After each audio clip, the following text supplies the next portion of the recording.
कहानी वहीं से शुरू होती है जब रात का सन्नाटा चीखों से भर चुका था। धूं धूं कर जलता गांव, लाशों की सड़ी हुई बदबू और हर तरफ खून से सने चेहरे। सर कटा वो अभिशप्त राक्षस आग उगलता जा रहा था। कोई बच्चा, कोई बूढ़ा, कोई औरत, कोई नहीं बच रहा था। दूर एक पहाड़ी से खड़ा रायस्तार सब देख रहा था। उसकी आंखों में आंसू नहीं थे, सिर्फ जलता हुआ गुस्सा। पर उसकी मुट्ठियां कांप रही थी। बस बहुत हुआ, अब और नहीं। रायस्तार तेजी से गांव की ओर भागता है, लेकिन जब वह वहां पहुंचता है सब खत्म हो चुका था।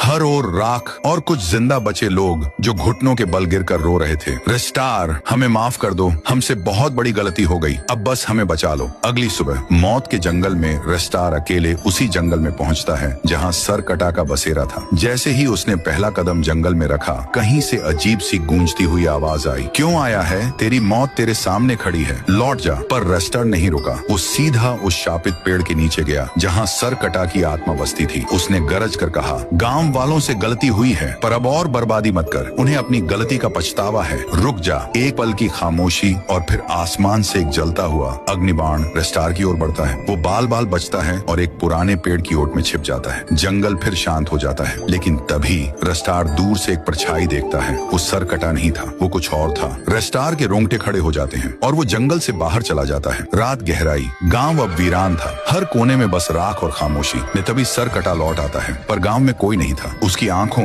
या जो भी उसकी जगह थी से आग निकलने लगी। वो गुस्से में चीखा, अब कोई नहीं बचेगा। और तभी धूल के तूफान के बीच से रेस्टार की एंट्री होती है। उसकी आंखों में आग और चाल में मौत। तेरा अंत आज यहीं होगा, अब ये आग तुझ पर बरसेगी। सर कटा आग के गोले फेंकता है, एक के बाद एक, पर रेस्टार बिजली की तरह बचता है। आखिरकार रेस्टार अपनी पूरी ताकत से छलांग लगाता है और सर कटा के सीने पर मुक्का मारता है। सर कटा जमीन पर गिर जाता है, तड़पता है। रेस्टार उसके ऊपर चढ़कर दूसरा वार करने ही वाला था कि सर कटा चिल्लाता है, रुको। वो धीरे धीरे अपना मास्क हटाता है। वो और कोई नहीं, गांव का वही बूढ़ा बाबा था। रेस्टार की आंखें चौड़ी हो जाती हैं। मैंने उसी रात पहचान लिया था, इसीलिए मैं जंगल तक आया। लेकिन क्यों? बूढ़ा आदमी फूट फूट कर रो पड़ता है। मेरा पोता सिर्फ 7 साल का था। गांव वालों की तानों से, उनके जुल्म से वो गांव के पुल से कूद गया। किसी ने नहीं रोका, किसी ने नहीं समझा। उसी दिन मेरा दिल मर गया और सर कटे का जन्म हुआ। मैं इंसान नहीं, अब सिर्फ एक जलती हुई चीख हूँ।